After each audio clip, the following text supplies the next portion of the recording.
Hi guys, നമ്മൾ ലാലേട്ടന്റെ ഡയറക്ഷനിൽ വരുന്ന ഫസ്റ്റ് പടം 3D പടം ബറോസ്. ഈ സംഭവം മതി ഈ ഒരു പടത്തിന് ഇത്രയും എക്സ്പെക്ടേഷൻ ഉണ്ടാക്കാൻ വേണ്ടിയിട്ട്. അഭിനയം കൊണ്ട് വിസ്മയിപ്പിക്കുന്ന ലാലേട്ടൻ ഡയറക്ടറിന്റെ വേഷമിട്ട് വരുമ്പോൾ ഏത് ലെവൽ ഫീലിംഗ് ആയിരിക്കും. ഒരുപാട് പ്രതീക്ഷകളുണ്ട് ബറോസിന്. ഇത്രയും എക്സ്പെക്ടേഷനിൽ വരുന്നതുകൊണ്ടാണ് ഈ പ്രതീക്ഷകളെല്ലാം സാറ്റിസ്ഫൈ ചെയ്തോന്ന് ചോദിച്ചാൽ അതില്ല. ഒന്ന് വെച്ചാൽ ഒട്ടും എക്സ്പെക്ടേഷൻ ഒട്ടും മെയിറ്റ് ചെയ്തില്ല ചോദിച്ചാൽ അതും ഇല്ല. ഒരു മിഡിൽ സ്റ്റേജിലുള്ള ഈ പടത്തിനെ കുറിച്ച് പറയുമ്പോഴേ പറഞ്ഞത് കുട്ടികൾക്ക് വേണ്ടിയിട്ടുള്ള സിനിമയാണ്. അത് ഉണ്ട്, കുട്ടികളായി ബന്ധപ്പെട്ട് ഉള്ള ഒരു കഥയും കാര്യങ്ങളാണ്. Barroz guardian of treasure. ആ ട്രഷർ കാത്തു സൂക്ഷിക്കുന്ന നിധി കാത്തുന്ന ഭൂതം തന്നെയാണ് ബറോസ്. അതിലെങ്ങനെയാണ് ഇസബെല്ല എന്നൊരു ക്യാരക്ടർ ബന്ധപ്പെട്ട് കിടക്കുന്നത്, പിന്നെ ഇസബെല്ലും ബറോസുമായിട്ടുള്ള ബന്ധം, അതിന്റെ ഒരു കണക്ഷൻ കാര്യങ്ങളിലൂടെയാണ് പോകുന്നത് കഥ. ഒരു 4 പതിറ്റാണ്ടുകൾ മുന്നിലുള്ള ഒരു കാലഘട്ടം കാര്യങ്ങളൊക്കെ കാണിച്ചു തരുന്നുണ്ട്. പോർച്ചുഗീസ് അതിക്രമം ആ സമയത്ത് ഉണ്ടാകുന്ന കുറച്ച് കാര്യങ്ങളൊക്കെ, രാജ്യഭരണ കാര്യങ്ങളൊക്കെ കുറച്ച് കാണിക്കുന്നുണ്ട്. അതൊരു ഡ്രമാറ്റിക് ആയ സീൻസും കാര്യങ്ങളൊക്കെ ആയിരുന്നു. അതിനുശേഷം റീസെന്റ് ആയ കാലഘട്ടം, അവിടെ ഇസബെല്ല ബറോസ് ബന്ധം ചെറിയൊരു വിഷയത്തിലൂടെ ഇങ്ങനെ ഒരു യാത്ര ചെയ്ത് പോകുന്ന ഒരു ഫീലിംഗ്. അതില് നമ്മളൊരു സ്പൈക്ക് വരുന്ന സംഭവങ്ങൾ കുറവാണ്, എങ്കിലും കുട്ടികൾക്ക് രസമുള്ള ഒരു ഭാഗം സെക്കൻഡ് ഹാഫിൽ വരുന്നുണ്ട്. അണ്ടർ വാട്ടർ സീൻസ് വരുന്നുണ്ട്, അത് അടിപൊളിയായിട്ടുണ്ട്. ഇനി ലാലേട്ടന്റെ ഡയറക്ഷനിലോട്ട് വരുവാണെങ്കിൽ ആദ്യം പറഞ്ഞ പോലെ തന്നെയാണ്. ഭയങ്കര അടിപൊളി മേക്കിംഗ് എന്ന് പറയാനില്ല, എന്ന് വെച്ചാൽ ലോ പുവർ മേക്കിങ്ങും അല്ല. വിഷ്വലി ഒക്കെ കാണാൻ രസമുണ്ട്.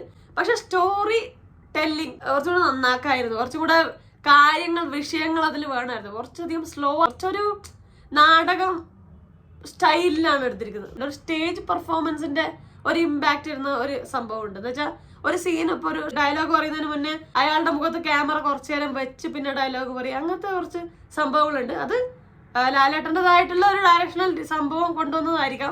ഓൺ സ്റ്റൈലിൽ ഒരു ഡ്രാമ കാണുമ്പോൾ കിട്ടുന്ന ഒരു ഫീൽ ഉണ്ടല്ലോ, ആ ഒരു സംഭവം ചില ഇടങ്ങളിലൊക്കെ ഉണ്ട്. പക്ഷെ ചില ഇടങ്ങളിൽ കുറച്ച് ഫാസ്റ്റ് ആവുന്നുണ്ട്. പക്ഷെ എങ്കിലും ഭൂരിഭാഗം സ്ഥലത്ത് കുറച്ച് സ്ലോ ആയിട്ടുണ്ട് പടം. സ്ലോ ആയാൽ മാത്രം കാണിക്കാനുള്ള സീൻസ് ഇല്ലായിരുന്നു. തിരക്കഥയാണ് എനിക്കിതിലൊരു പാളിച്ചയായിട്ട് തോന്നിയത്. ഈ ഒരു സിനിമയുടെ പ്രധാനമായിട്ട് കുറച്ചും കൂടെ സിറ്റുവേഷൻസ് വെച്ച് ഇമോഷണൽ ആക്കുന്ന, നമുക്ക് ആ ക്യാരക്ടേഴ്സിനെ കണക്ട് ചെയ്ത് കുറച്ചും കൂടെ സിറ്റുവേഷൻസ് വെക്കായിരുന്നു തിരക്കഥയിൽ. തിരക്കഥ കുറച്ചധികം പൂറായിട്ട് തോന്നി. ഇത് ജിജോ പൊന്നോസിന്റെ Barroz the guardian of de Gama treasure എന്നുള്ള പുസ്തകത്തിന് ബേസ് ചെയ്തിട്ടുള്ള ഒരു സിനിമയാണ്. ഇതിൽ ഡയലോഗുകൾ മാത്രമേ കാണിക്കുന്നില്ല. ഡയലോഗ്സ് ബൈ കലവൂർ രവികുമാർ എന്നാണ് കാണിക്കുന്നത്. ഇപ്പൊ സിറ്റുവേഷൻസ് കുറച്ചുകൂടെ വരാമായിരുന്നു എന്ന് പറഞ്ഞ പോലെ തന്നെ ഡയലോഗും കുറച്ചും കൂടെ നല്ലതാക്കായിരുന്നു. കുറച്ച് ചില സ്ഥലങ്ങളിൽ അതൊരു ഭയങ്കര പ്ലെയിൻ ആയ ഡയലോഗ് പോലെ, ഡയറക്റ്റ് പറയുന്ന സംഭവം പോലെയൊക്കെ ആയിട്ടുണ്ട്. അത് തിരക്കഥ അത്ര നന്നായിട്ടില്ല. തിരക്കഥ കുറച്ചും കൂടെ ഒരു സ്ട്രോങ് ആയിരുന്നു, പടം കുറച്ചുകൂടെ അടിപൊളിയായേനെ. കാരണം കുട്ടികളുടെ സിനിമ ആയതുകൊണ്ട് തന്നെ കുട്ടികളുടെ സിറ്റുവേഷൻസ് വെക്കാനുള്ള സാധ്യതകൾ കൂടുതലുണ്ട്. അവരെ അത്ഭുതപ്പെടുത്തുന്ന, കുട്ടികളെ പിടിച്ചിരുത്തുന്ന കുറെ സിറ്റുവേഷൻസ് കൂടെ സിനിമയിൽ വെച്ചിരുന്നെങ്കിൽ കുട്ടികൾക്ക് അത് കുറച്ചുകൂടെ എൻഗേജിങ് ആയേനെ. പിന്നെ പടത്തിൽ 3D സംഭവങ്ങളൊക്കെ കിടുവായിട്ടുണ്ട്. ഗ്ലാസ് വെച്ച് നമുക്കത് ഇറിറ്റേറ്റിംഗ് അല്ല കിട്ടും. പിന്നെ സന്തോഷ് ശിവന്റെ സിനിമാറ്റോഗ്രാഫി സൂപ്പർ കിടും. ഫ്രെയിമും വിഷ്വലി എല്ലാം കാണാൻ നല്ല രസമാണ്. കൈവെള്ളം പോകുന്നതും അവിടെ ട്രഷർ സാധനങ്ങളും ഈ ഗോൾഡ് സംഭവങ്ങളെല്ലാം വെച്ചതും ആ റൂമും അതിന്റെ ലൈറ്റിങ്ങും അതിന്റെ ഫ്രെയിമും കാര്യങ്ങളും എല്ലാം കിടുവായിട്ടുണ്ട്. കിടുവായിട്ടുണ്ട്. സന്തോഷ് ശ്യാമന്റെ ആർട്ട് ഡയറക്ഷൻ, ആ പഴയ കാലഘട്ടത്തില് ഗോൾഡ് സംഭവങ്ങളെല്ലാം വെച്ച സ്ഥലങ്ങളും ആ ഒരു സ്ഥലം സെറ്റ് ഫുൾ ഉണ്ടാക്കിയെല്ലാം കിടുവായിട്ടുണ്ട്.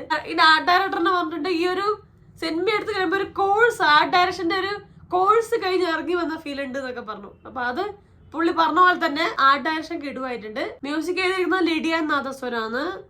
പിന്നെ അതിന്റെ കൂടെ ഫെർണാണ്ടോ, പിന്നെ അതുപോലെ തന്നെ ബാക്കി വായിക്കാൻ കിട്ടുന്നില്ല. പിന്നെ മിഗ്വെൽ. ഒറിജിനൽ സ്കോർ പറയുന്നത് മാർക്ക് കില്ലിയൻ എന്നാണ് പറയുന്നത്. അപ്പൊ മ്യൂസിക്കും അതിന്റെ എഫക്റ്റിന്റെ ഒരു ക്ലാരിറ്റി സംഭവങ്ങളൊക്കെ രസമുണ്ട്. അതൊക്കെ പെർഫെക്ഷൻ ആയിട്ട് നല്ല അടിപൊളിയായി ചെയ്യും. പക്ഷെ പാട്ട് അത്രയും കൺവിൻസിങ് ആയിട്ട് തോന്നിയിട്ടില്ല. ഇസബെല്ലയിലെ ഒരു പാട്ട് മ്യൂസിക് വീഡിയോ ആയിട്ട് കാണുമ്പോൾ ഒക്കെ രസമുണ്ടായിരുന്നു. ലാലേട്ടന്റെ ഒരു പ്രസൻസും പാടുന്നതെല്ലാം കൊണ്ട് രസമുണ്ടായിരുന്നു.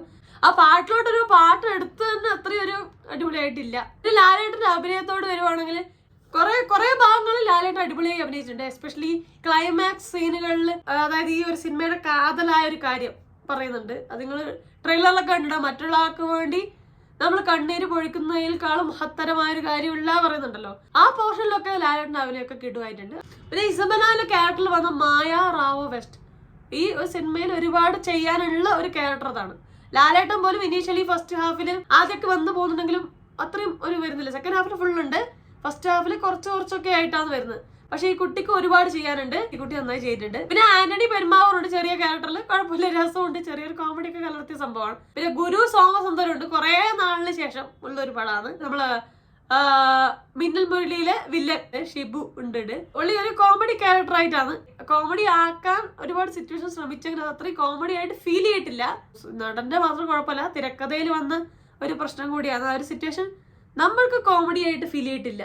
പിന്നെ ഇസബെല്ല എന്നുള്ള ക്യാരക്ടറിന്റെ അമ്മയായിട്ട് എത്തിയത് നെറിയ കൊമാച്ചോ ആരാണെന്നൊന്നും എനിക്കറിയില്ല, കുഴപ്പമില്ല, നല്ല ഡ്രമാറ്റിക് ആണ് ഇവരൊക്കെ. പിന്നെ റോൺ മാധവ് ഇസബെല്ലയുടെ അച്ഛനായിട്ടുള്ള ക്യാരക്ടർ എത്തിയ ടുഹിൻ മേനോൻ, പുള്ളിക്കാരൻ രസമായിട്ടുണ്ട്. പിന്നെ പ്രണവ് മോഹൻലാൽ ക്യാമിയോ ആയിട്ട് എത്തുന്ന വിവരങ്ങളൊക്കെ നിങ്ങൾ കേട്ടിട്ടുണ്ടാവും, വരുന്നുണ്ട്. ഒരുപാട് സംഭവങ്ങൾ ചെയ്യാനുള്ള ഒരു ക്യാരക്ടർ ഒന്നുമല്ല. പ്രണവിന് കൊടുത്ത എൻട്രി ഒക്കെ രസം ഉണ്ടായിരുന്നു. ആൾട്ട് വേറെ പറഞ്ഞാൽ കുട്ടികൾക്ക് കാണാൻ പറ്റുന്ന പടം. വലിയവർക്ക് അത് അത്ര എൻഗേജിങ് ആയിട്ടുള്ള സിറ്റുവേഷൻസ് കാര്യങ്ങളില്ല.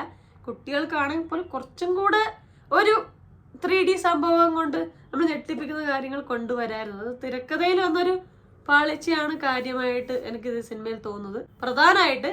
പിന്നെ ലാലേട്ടന്റെ ഡയറക്ഷണൽ പടം ഫസ്റ്റ് നല്ലൊരു രീതിയിൽ നോക്കുവാണെങ്കിൽ കണ്ടിരിക്കാം. എന്നാൽ സെക്കൻഡ് ഡയറക്ഷണൽ പടത്തിൽ കുറച്ചുകൂടെ ബെറ്റർ ആവാനുണ്ട്. പിന്നെ മ്യൂസിക്കും ഒരു മിസ്സിംഗ് ആയി തോന്നി.